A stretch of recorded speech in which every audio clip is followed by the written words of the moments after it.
नमस्कार मेरे दोस्तों, वेलकम टू अपस्किल विद अंकुश। आज लेक्चर की शुरुआत करने से पहले मैं आपको एक बिजनेस से जुड़ी कहानी सुनाना चाहता हूँ। अपने अपने शहरों में दो तरीके के रेस्टोरेंट होते हैं। एक होता है ढाबा वाला रेस्टोरेंट, जहां पर हम लोग हर रोज जाना प्रिफर करते हैं। वो ढाबा वाला रेस्टोरेंट एक बहुत फेमस होता है, फास्ट फूड कॉर्नर टाइप का रेस्टोरेंट होता है, जहां पर आपको बर्गर हो गए, नूडल्स हो गए, पाव भाजी सब कुछ मिल जाता है एक अफोर्डेबल प्राइस में। टेस्ट भी अच्छा होता है, साफ सुथरा भी होता है। पूरा मोहल्ला, पूरे घर के सारे लोग प्रिफर करते हैं वहां पर जाने के लिए। और दूसरी तरह उसी शहर के एक पॉश एरिया में एक एलाइट फाइन डाइनिंग रेस्टोरेंट होता है।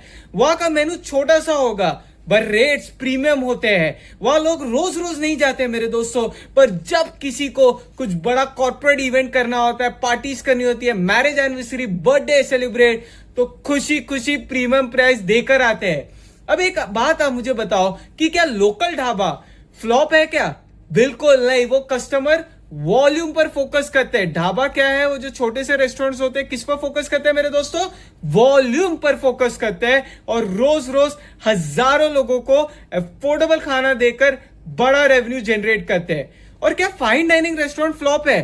बिल्कुल नहीं। वो कम लोगों को टारगेट करते हैं पर एक रेस्टोरेंट से हाई प्रॉफिट मार्जिन निकालते हैं। दोनों मॉडल्स अपने में सक्सेसफुल है। इस अप्रोच को बिजनेस वर्ल्ड में क्या कहते हैं मेरे दोस्तों? स्ट्रैटेजिक पोजिशनिंग कहते हैं। याद रखिए, इसे क्या कहते हैं? Strategic positioning. और इसी मैनेजमेंट को कॉन्सेप्ट को समझने के लिए आज हम पढ़ने वाले हैं Michael porters generic competitive strategies. Porter ने साफ कहा है कि अगर मार्केट में आउट परफॉर्म करना है तो लॉन्ग टर्म प्रॉफिटेबिलिटी अचीव करनी होगी, तो आपको पहले ही दिन में रास्ता क्लियर चुनना पड़ेगा। ऐसे नहीं कि आपको भटकना है और फिर जाके आप अंतिम में रास्ता चुनेंगे, नहीं, पहले ही रास्ता चुनना है। पोर्टर जी ने फ्रेमवर्क को दो प्राइमरी डायमेंशंस में बांटा है। पहला है कॉम्पिटिटिव एडवांटेज।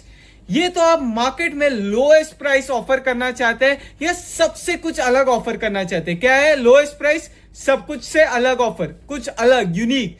दूसरा है स्ट्रैटेजिक टारगेट्स को।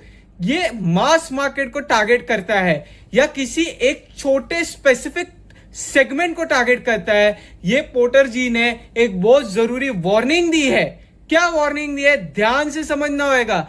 अपने बिजनेस के लिए एक क्लियर स्ट्रैटेजी चूज करना मैंडेटरी है।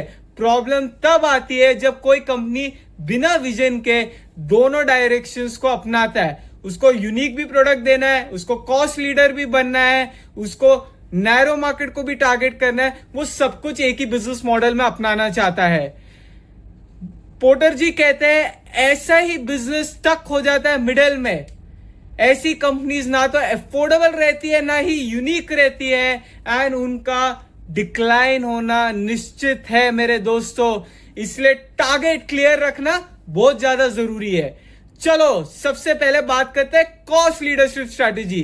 प्राइमरी ऑब्जेक्टिव पूरा इंडस्ट्री में ब्रॉड मास मार्केट के लिए एब्सोल्यूट कम से कम प्राइस में प्रोवाइडर बनना है, लोएस्ट प्रोवाइडर बनना है, लोएस्ट कॉस्ट। हमें यह बात हमेशा याद रखनी है कि कॉस्ट लीडरशिप का मतलब यह नहीं है कि लो क्वालिटी प्रोडक्ट्स बेचना है, बिल्कुल नहीं। गंदी क्वालिटी तो बिल्कुल नहीं, कोई गंदी क्वालिटी खरीदना नहीं चाहता है। बस अपने इंटरनल ऑपरेशन से हर तरीके के वेस्ट एंड इनएफिशिएंसीज को क्या खत्म करना है, optimum utilisation of resources use करना है। कॉम्पिटिटर के लिए उस प्राइस पर कंपीट करना मुश्किल हो जाए, कंपटीटर ऐसा प्राइस ही नहीं दे पाए। ये कैसे अचीव होता है? अगर आप इकोनॉमीज ऑफ स्केल करते हैं, बड़े बड़े स्केल सेटअप करते हैं जिसमें पर यूनिट फिक्स कॉस्ट बिल्कुल मिनिमाइज हो जाए। दूसरा है प्रोडक्ट स्टैंडर्डाइजेशन। भले आप मुंबई में करें, महाराष्ट्र के किसी भी कोने में करें, नॉर्थ करें, स्टैंडर्डाइजेशन है। कैपिटल ऑटोमेशन तीसरा भाग है, यानी एडवांस टेक्नोलॉजी, रोबोट्स में इन्वेस्ट कीजिए। एक बार इन्वेस्टमेंट करना बहुत ज्यादा जरूरी है, उसके बाद आप कॉस्ट लीडर बन सकते हैं। मेरे दोस्तों, सप्लाई चेन को एडॉप्ट करना पड़ेगा, वेयर हाउसिंग करना पड़ेगी, स्ट्रैटेजीज अपनानी पड़ेगी for becoming a cost leadership. एक रियल एग्जांपल से बात करते हैं मेरे दोस्त। रिलायंस जियो ने आते ही पुरानी सर्किट टेक्नोलॉजीज को बाईपास कर दिया। क्या होता है? सर्किट टेक्नोलॉजीज को। आज हम लोग आईपी इंटरनेट डेटा नेटवर्क के बारे में बात करती है। मेगाबाइट डेटा स्ट्रीमिंग करने लग गए, एमबीबीएस से करने लग गए, पहला डेटा कैपेबिलिटीज बिल्ड की, फिर एफिशिएंट प्राइसिंग के साथ पूरे पूरे इंडिया को डिजिटल बना दिया। पहले कहा हम लोग घंटों घंटों तक यूट्यूब वीडियो लैग होता था, बट अभी एक ही मिनट में सारे 4K वीडियोस चलते हैं। उन्हें डिफरेंशिएशन, कॉस्ट, मार्केट स्ट्रैटेजी सब कुछ किया। एक कोर इंसाइट देता हूं मेरे दोस्तों, यहां पर कस्टमर प्रीमियम प्राइस कब देगा? जब उसे लगेगा कि कुछ प्रोडक्ट यूनिक है, कुछ बेहतरीन ऐसा है, कुछ प्रीमियम फीचर है जो उसे कभी यूज नहीं किया है। उसी स्ट्रैटेजी को कहते हैं डिफरेंशिएशन स्ट्रैटेजी। पहले हमने बात की कॉस्ट लीडरशिप, अब हम बात कर रहे हैं डिफरेंशिएशन। प्राइसिंग भले ही हाई है, लेकिन कस्टमर फिर भी वो प्राइस के लिए प्रीमियम देगा, उसको लगता है कुछ यूनिक है। अब मैं आपको एक एग्जांपल से समझाता हूं, एप्पल और तनिष्क। एप्पल सबसे सस्ते, कभी वो सस्ता फोन की मार्केट में कंपीट ही नहीं करता है। वो अपने सॉफ्टवेयर, हार्डवेयर, डेटा सिक्योरिटी और प्रीमियम इकोसिस्टम के लिए टॉप टायर प्राइस कमांड करता है। क्या करता है? Top tier. एप्पल को पड़ी नहीं है कि वो सस्ते फोन बनाए, बट वो अपनी सिक्योरिटी के लिए माना है ना। तनिष्क के बारे में बात करें, ज्वेलरी तो सब बेच रहे हैं, आपके लोकल ज्वेलर शॉप्स भी बेचते हैं, लेकिन तनिष्क ने एक ट्रांसपेरेंट गोल्ड प्योरिटी चेकिंग के लिए कैरेट मीटर मशीन्स इंट्रोड्यूस की, जो कहां पर भी नहीं थी। उन्होंने ट्रस्ट एंड ट्रांसपेरेंसी से सबसे बड़ा डिफरेंशिएशन पॉइंट लेकर आया। तो अब तक हमने दो स्ट्रेटेजीज के, कॉस्ट एंड डिफरेंशिएशन। आपको सोचना है आपको कॉस्ट वाला बनना है या डिफरेंशिएशन। अब तीसरा है, एप्पल बहुत बड़ी कंपनी है, तनिष्क बहुत बड़ी कंपनी है। जो छोटी कंपनीज वो क्या करेगी? वो चुन सकते हैं फोकस स्ट्रैटेजीज। तो अभी तीसरा है फोकस स्ट्रैटेजीज, जो पूरे ब्रॉड मार्केट में फोकस नहीं कर रहे, एक स्पेसिफिक टारगेट को चूज करिए। किसको चूज करिए? स्पेसिफिक। आप उस टारगेट सेगमेंट के एक्सपर्ट बन जाओ। उसमें एक होता है फोकस कॉस्ट लीडरशिप, यानी एक छोटे से कस्टमर सेगमेंट या रीजनल मार्केट में सबसे बड़ा अफोर्डेबल प्राइस ऑफर करना। एंड दूसरा होता है फोकस डिफरेंशिएशन, यानी एक स्पेसिफिक प्रीमियम ग्रुप के लिए एक ऐसा कस्टमाइज यूनिक फीचर बनाओ जो मास मार्केट प्लेयर ऑफर नहीं कर रहा है। मतलब आप वो छोटी सी मार्केट में कुछ यूनिकनेस दो। नीचे के सक्सेसफुल एग्जांपल्स है रोलेक्स एंड रॉयल एनफील्ड। बेहतर तरीके से समझने के लिए अभी फोकस स्ट्रेटेजी को हम रोलेक्स एंड रॉयल एनफील्ड के बारे में बात करेंगे। रोलेक्स एज अ कंपनी हमेशा फोकस करती है लग्जरी पे, स्कैरिसिटी में। वो कभी नॉर्मल वॉच मार्केट में compete करना ही नहीं चाहती है मेरे दोस्तों। रॉयल एनफील्ड हमेशा मास कम्यूटर में कभी प्राइस वॉर करना ही नहीं चाहती। वो एक निश सेगमेंट बनाना चाहती है। वो बेहतरीन मोटरसाइकिल बनना चाहती थी इंडिया एंड वर्ल्ड की। अपने हेरिटेज एंड प्रीमियम लुक से एंड बेटर फीचर से उसने इंडिया एंड दुनिया की मार्केट कैप्चर की, निश फोकस मार्केट स्ट्रेटेजी की। नो अभी समझते हैं फोकस कॉस्ट स्ट्रेटेजी क्या होती है, बेस्ट कॉस्ट प्रोवाइडर स्ट्रेटेजी क्या होती है। ये एक हाइब्रिड अप्रोच है। इसका मतलब है कस्टमर को अफोर्डेबल प्राइस पर प्रीमियम एंड रिलायबल फीचर्स देने। क्या है? बेस्ट प्राइस, अफोर्डेबल प्राइस, बेहतरीन प्रोडक्ट। इसको समझते हैं। बेस्ट एग्जांपल है मारुति सुजुकी का ऑटोमोबाइल सेक्टर में। उसने इंडिया एंड वर्ल्ड में लो कॉस्ट मैन्युफैक्चरिंग को अचीव किया, साथ में फंक्शनल वैल्यूज दी। अब हम लोग एक कॉन्सेप्ट के बारे में बात करते हैं जो ब्रिन फ्रेमवर्क है। क्या है VRIN? No professor CK Prahalad and Gary Hamel ने कहा कि मार्केट में वही प्लेयर्स टिक सकते हैं। कौन टिक सकता है? जिसके पास कोर कॉम्पिटेंसी होगी। क्या होगी? Core competency. कोर कॉम्पिटेंसी का मतलब क्या होता है? आपके पास कोई ऐसी खास ताकत या हुनर जिसे कंपटीटर्स आसानी से कॉपी नहीं कर सकते। क्या है? कभी कॉपी नहीं कर सकते। पर हमें कैसे पता चलेगा कि हमारी कोई मार्केट ताकत है या नहीं है, कोई कोर कॉम्पिटेंसी है या नहीं है, या बस एक नॉर्मल कॉम्पिटेंसी है? ये समझने के लिए ब्रिन फ्रेमवर्क सबसे इंपॉर्टेंट है। क्या है ब्रिन? BRIN। इसे 4 पैरामीटर्स होते हैं। क्या होते हैं? 4 पैरामीटर्स। इन 4 पैरामीटर्स आसान भाषा में हम समझते हैं ना। पहला पैरामीटर क्या है? V मतलब वैल्यूबल। वैल्यूबल का मतलब क्या है? आपका रिसोर्स या आपकी ताकत ऐसी होनी चाहिए जो कस्टमर का फायदा करवाए। क्या करवाए? फायदा करवाए, मार्केट की अपॉर्चुनिटीज को पकड़े और आने वाले खतरों यानी थ्रेट्स को खत्म करे। क्या करे? खत्म करे। अगर आपकी किसी क्वालिटी से कस्टमर का कोई फायदा नहीं हो रहा तो वो वैल्यूबल नहीं होती है।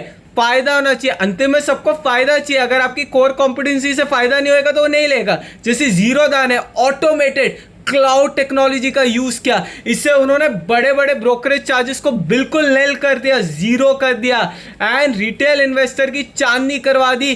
Fast trading access, cloud access खुद ही ऑनलाइन करो, कस्टमर केयर में फोन करने की जरूरत ही नहीं है एक नॉर्मल ब्रोकर को।